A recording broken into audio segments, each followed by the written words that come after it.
Hai, perkenalkan nama saya Marisela Bulusumora. Saya adalah Prodi D3 Kebidanan tingkat 2, Stikes Santa Elizabeth Medan. Di video kali ini saya akan menampilkan sebuah materi metode pembelajaran asuhan persalinan normal. Jadi, saya akan menampilkan bagaimana caranya step by step dari asuhan persalinan normal. Ditonton ya. Jadi yang pertama yang harus kita lakukan yaitu kita mempersiapkan alat dan bahan kita untuk memenuhi kebutuhan pada saat kita memberikan asuhan persalinan normal pada si ibu. Jadi kita meminimalisir kekurangan apapun yang kita butuhkan pada saat persalinan. Jadi sudah tersedia semua seperti itu. Saya di sini akan memperkenalkan kepada teman-teman semua mengenai alat-alat yang digunakan dalam persalinan. Jadi saya sedang menyiapkan troli. Di dalam troli ini terdapat 3 bagian. Di bagian pertama terdapat satu set alat partus yang terdiri dari gunting episiotomi, gunting tali pusat, setengah koher, klem arteri, dan umbilical cord. Kemudian ada monoral, kemudian ada obat injeksi yang terdiri dari oksitosin, metergin, dan lidocaine. Kemudian ada handscoon, kemudian ada kasa, kemudian ada betadine, kemudian ada squid, kemudian ada bengkok, kemudian ada kom berisi air DTT, dan kom berisi kapas kering. Baiklah, kita masuk ke bagian yang kedua. Di bagian kedua terdapat satu set alat hefting yang terdapat alat-alat pinset anatomis, pinset chirurgis, arteri klem, kemudian ada nail powder, kemudian ada gunting benang, kemudian ada benang berserta jarum satu set. Kemudian ada handscoon, kemudian ada kasa, kemudian ada satu set infus beserta avokat dan juga NaCl. Kemudian juga terdapat alat TTV, saya menyediakan termometer dan tensi. Kemudian juga ada alat pengisap lendir atau delay, kemudian ada piring plasenta. Selanjutnya kita masuk ke bagian ketiga. Di bagian ketiga ini, bagian paling bawah, terdapat alat APD yang terdiri dari alat pelindung kepala, kemudian ada kacamata, kemudian ada masker, kemudian ada celemek, kemudian ada sepatu boot, kemudian ada juga underwear. Kemudian di bagian ketiga ini kita juga bisa meletakkan pakaian si ibu atau si bayi. Kemudian kita letakkan juga waslap. Kemudian jangan lupa kita sediakan tong sampah yang dilapisi oleh plastik dengan berbagai warna, yaitu 3 warna, dari warna merah, kuning, dan putih, untuk membeda-bedakan dari sampah tersebut.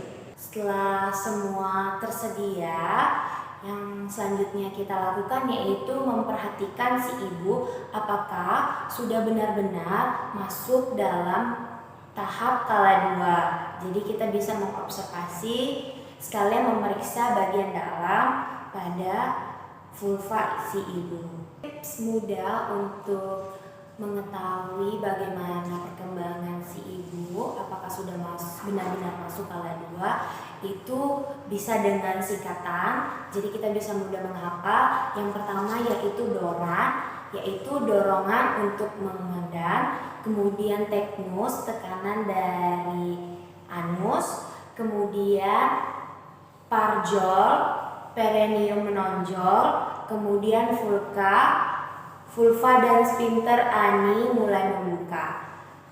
Jika tanda-tanda yang tadi saya sebutkan itu sudah terjadi pada si ibu, kita persiapkan diri kita maupun tempat untuk persiapan persalinan. Sebelumnya juga kita persiapkan tempat untuk afiksia bayi, di mana kita menggunakan tempat yang datar dan keras, kemudian kita lapisi dengan kain, kemudian kita beri bantalan pada bagian kepalanya, kemudian kita persiapkan juga alat resusitasi bayi, kemudian kita persiapkan juga lampu sorot dengan ketinggian 60 cm dengan lampu wattnya 60 watt. Setelah kita mempersiapkan tempat afiksia, selanjutnya kita meletakkan anduk atau kain di atas perut ibu. Gunanya itu untuk nanti pada saat bayinya lahir, kita meletakkan bayi tersebut di atas perut ibu ini. Pilih kainnya itu yang kering, kemudian juga yang menyerap. Setelah itu kita persiapkan oksitosin. Kita menggunakan squid 3 cc. Kita buka kemasannya, kemudian letakkannya pada bak instrumen. Begitu juga dengan oksitosinnya 10 unit.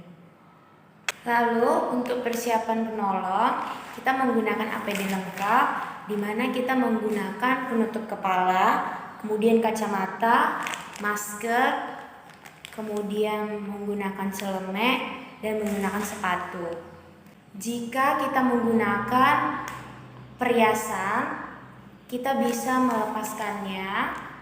Kemudian jika baju kita panjang, kita bisa gulung baju kita ke atas sampai ke atas siku. Setelah itu kita mencuci tangan di air mengalir. Setelah kita selesai mencuci tangan, kita menggunakan handscoon. Kita menggunakan handscoon one hand. Setelah itu kita ambil cairan oksitosin tadi, kemudian kita belah atau kita patahkan ujung ampulnya, kemudian mengambil fluid, kemudian menghisapnya,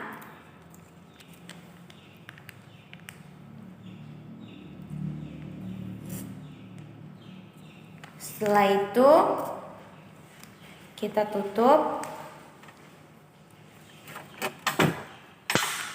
dan sampahnya kita buang ke dalam bengkok.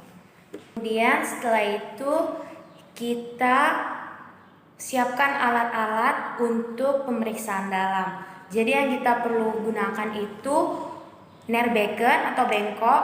Kita letakkan dekat dengan ibu untuk didekatkan di bagian vulva, kemudian kapas yang telah dibasahi oleh air DTT. Setelah kita mempersiapkan alat untuk pemeriksaan dalam, kita memakai handscoon satunya lagi. Setelah itu kita mengambil 3 kapas kering, kemudian kita melakukan vulva hygiene kepada si ibu. Kita lakukan bagian yang terjauh dulu. Sebelumnya kita buka labia minora si ibu, kemudian kita bersihkan dari yang terjauh, kemudian meletakkannya pada nerbeken, kemudian yang terdekat. Setelah itu bagian tengah sampai perineum kita bersihkan. Setelah itu kita melakukan pemeriksaan dalam. Kita lakukan pemeriksaan dalam pada si ibu. Setelah itu kita evaluasi apakah sudah pembukaan lengkap. Kemudian kita perhatikan, kita periksa apakah ketubannya sudah pecah atau tidak. Jika pembukaannya sudah lengkap namun ketubannya belum pecah, kita bisa melakukan amniotomi pada si ibu. Kita ambil setengah koher kita, kemudian kita letakkan bagian yang tajam ke arah dalam, ke arah tangan kita, kemudian kita masukkan. Kemudian Kita evaluasi bagaimana kontraksi pada si ibu. Jika hisnya melemah, baru kita torehkan yang tajam tadi ke bagian dalam. Setelah kita torehkan, setelah pecah kita perhatikan. Setelah itu kita lepas, atau kita tarik. Kemudian kita perhatikan apakah ada bagian-bagian terkecil dari si bayi terikut, seperti tangan atau tali pusat. Setelah itu kita perhatikan juga air ketuban yang keluar dari warna maupun bau. Dan normalnya itu warna ketubannya itu jernih dan tidak berbau. Kemudian setelah itu kita lepaskan tangan kita perlahan. Kemudian kita melepaskan sarung tangan kita, kemudian meletakkannya pada larutan klorin. Setelah kita mencuci tangan kita, kemudian mengeringkannya dengan handuk, kita melakukan atau mengecek DJJ dari si bayi tersebut. Normalnya 120 sampai dengan 160. Kita cek, kita periksa, kemudian kita tuliskan ke dalam pantograf. Setelah itu kita informasikan ke ibu. Kita bimbing si ibunya dengan baik bahwasanya ibunya sudah bisa mengedan karena pembukaan sudah lengkap. Setelah itu kita letakkan underpad di bawah bokong si ibu. Angkat sedikit bokongnya, ibu.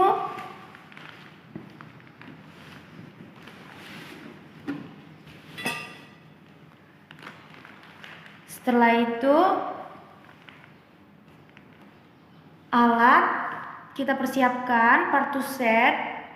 Kemudian setelah itu kita menggunakan handscoon. Setelah kita menggunakan handscoon, kita bisa mendekatkan diri dengan si ibu. Kemudian kita bisa membimbing si ibu. Ayo ibu. Iya bu, sudah bagus ibu. Kalau ada keinginan mengedan, edan saja, dorong. Ya bu. Ayo bu. Bagus sekali bu, bagus. Ya, rasanya seperti kayak buang air besar. Jadi ibu bisa tarik nafas, kemudian dan saja dorong. Ya bu. Ayo bu. Bagus sekali bu, bagus. Setelah kita lihat kepala bayi sudah keluar melewati vulva 5-6 cm, kita ambil kain kecil, kemudian kita letakkan di bawah perineum gunanya untuk menahan dari perineum tersebut. Setelah itu kita anjurkan untuk ibunya mengedan. Keluar kepalanya, kita bersihkan bagian wajahnya dari hidung hingga seluruh wajah dengan menggunakan kasa. Bisa kita lap. Kemudian kita letakkan pada nerbagen. Setelah itu kita tunggu bayinya putar praksi. Setelah bayinya putar praksi, tangan kita letakkan pada parietal si bayi. Kemudian kita bantu sedikit agar bayinya melahirkan bahu depan. Kemudian kita angkat sedikit bayinya agar melahirkan bahu belakang. Setelah itu tangan yang pada parietal ini, tangan dominan, kita letakkan pada bagian dada si bayi agar kepalanya menjuntai ke bagian tangan kita. Selanjutnya tangan sebelah kiri non dominan kita pegang pergelangan tangan agar tidak menjuntai ke mana-mana. Setelah itu bayinya lahir secara keseluruhan. Kita letakkan pada kain yang ada di atas si ibu. Kemudian kita bersihkan.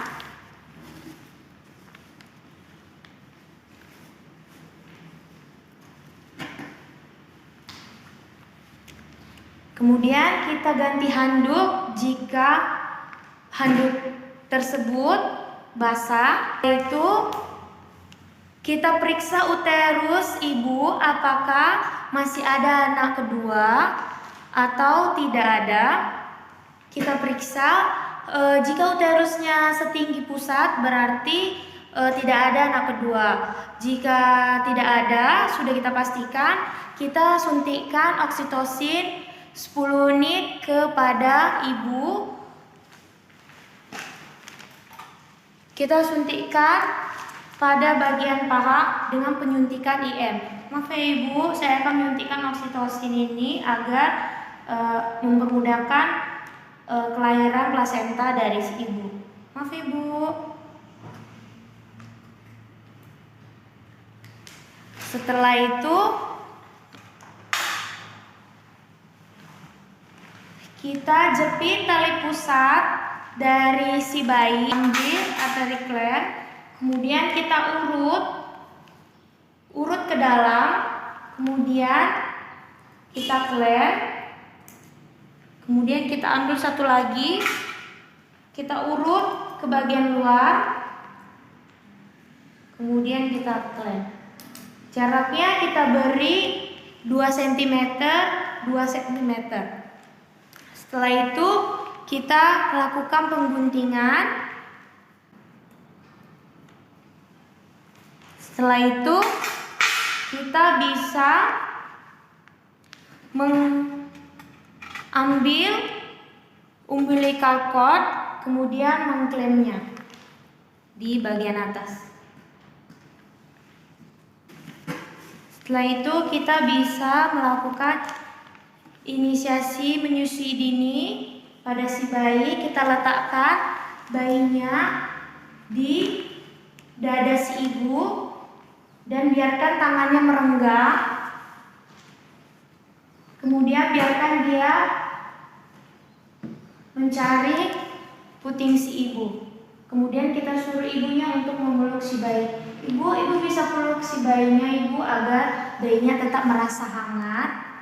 Kita melakukan inisiasi dini pada si bayi ini kurang lebih itu 60 menit. Setelah itu kita fokus pada kelahiran plasenta.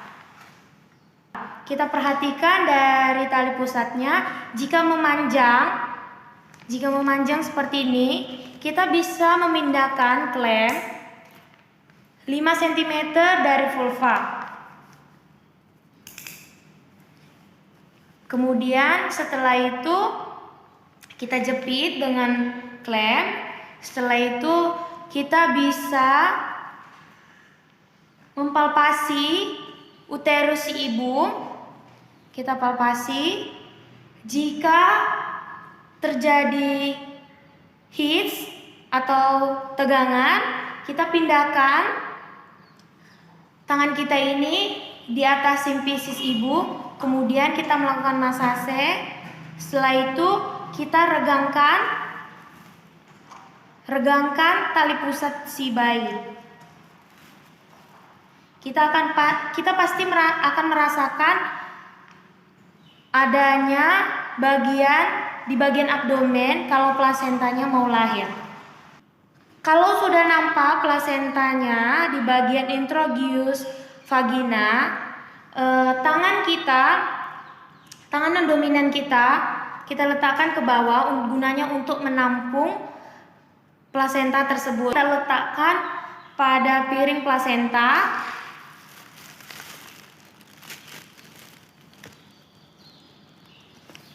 Setelah itu kita bisa melakukan masase pada bagian simpisis ibu selama 15 detik sampai uterusnya membulat atau mengeras kembali. Kita lakukan ini untuk mencegah anutia uteri agar ibunya itu tidak mengalami pendarahan yang banyak selama uterusnya belum membulat. Kita nggak boleh meninggalkan si ibu ini atau melakukan tindakan yang lain. Kemudian setelah kita observasi, setelah itu kita bisa mengobservasi plasenta si ibu. Kita bisa mengobservasi plasenta si ibu dari selaputnya utuh atau tidak, kemudian kotiledonnya lengkap atau tidak. Setelah kita pastikan bahwasannya lengkap, kita bisa perhatikan bagian perineum si ibu. Apakah ada terjadi robekan atau jalan keluar? Apakah ada laserasi? Ada atau tidak? Caranya dengan menggunakan kapas. Kita mengambil kapas, kemudian kita periksa bagian perineum si ibu ataupun jalan lahir si ibu. Kita periksa, kita pastikan, kita perhatikan bagian robekannya. Kalau hanya derajat 1, robekannya tidak perlu dijahit. Setelah itu kita mencuci tangan. Setelah kita cuci bersih dengan larutan klorin dan air DTT, kemudian kita menggeringkannya kembali. Tanpa melepasnya, kita melakukan masase kembali pada si ibu. Jadi kita ajari ibu, sini bu tangannya, kita bisa lakukan masase. Nah, bapak sini pak, ibunya kan megang si bayi nih. Bapak yang urut-urut ya, seperti ini ya bapak. Memutar saja seperti ini. Iya, bagus sekali bapak. Setelah itu kita lakukan pemeriksaan TTV pada si ibu, mulai dari tekanan darah, temperatur, nadi maupun pernapasan. Setelah itu tanpa memindahkan si bayi ini, IMD yang sedang IMD, kita membersihkan segala sesuatu yang telah kita gunakan tadi. Tapi terlebih dahulu kita bersihkan dulu si ibunya. Setelah itu kita juga membereskan peralatan yang telah kita gunakan tadi. Kemudian kita rendam pada larutan klorin. Kita rendam selama 10 menit. Kita gunakan waktu atau pengingat waktu alarm agar tidak sampai lebih dari 10 menit karena bisa mengakibatkan karat pada alat-alat tersebut. Setelah kita membersihkan semua alat dan bahan, kita kemudian melepaskan handscoon, kemudian meletakkannya pada larutan klorin. Sebelumnya itu kita menggunakan handscoon untuk melakukan pemeriksaan head to toe pada si bayi. Setelah 1 jam proses IMD, kita bisa mengambil si bayinya, kemudian kita melakukan pemeriksaan head to toe kepada si bayi. Kita lakukan pemeriksaan dari si bayinya dari atas sampai ke bagian bawah. Setelah itu menimbang si bayi dan juga mengukur. Setelah itu kita bisa memberikan vitamin K, kita suntikkan di bagian paha, kemudian memberikan salep mata dan juga imunisasi hepatitis B.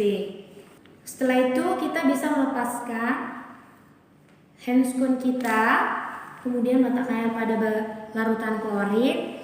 Setelah itu kita bisa mencatat hasil observasi kita ke patograf di bagian belakang. Sekian dari metode pembelajaran yang telah saya sampaikan melalui video yang saya buat. Kiranya praktek yang saya buat tadi dapat bermanfaat bagi teman-teman yang menonton video saya. Terima kasih.